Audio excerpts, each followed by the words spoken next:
মাঝে একদিন সাময়িক বিরতির পর আজ থেকে ফের রাজ্যে বৃষ্টি। উত্তরবঙ্গে যেরম বৃষ্টি চলছে সেরম চলবে।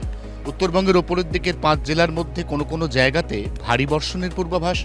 উত্তরবঙ্গে বৃষ্টি চলাকালীন দমকা ঝোড়ো হাওয়ার সম্ভাব্য গতিবেগ 50 থেকে 60 কিলোমিটার। উত্তরবঙ্গের নিচের দিকের জেলাতে দমকা ঝোড়ো হাওয়ার গতিবেগ 30 থেকে 40 কিলোমিটার। দক্ষিণবঙ্গে আজ দুপুর বা বিকেলের পর থেকে একটু একটু করে এই এখন পরিষ্কার থাকা আকাশ মেঘলা হতে শুরু করবে।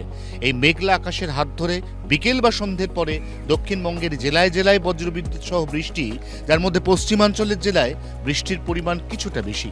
কাল থেকে বৃষ্টি আরও বাড়বে এবং 4 তারিখ রাজ্য রাজনীতির রেড লেটার ডে, ভোট গণনার দিন উত্তর থেকে দক্ষিণবঙ্গের সব জেলাতেই বিক্ষিপ্তভাবে হালকা মাঝারি দমকা ঝোড়ো হাওয়া সহ বৃষ্টির পূর্বাভাস। 24 ঘন্টার জন্য ক্যামেরায় দীপের সঙ্গে অয়ন, কলকাতা। বাংলার আওয়াজ, বাঙালির আবেগ, জি 24 ঘন্টা।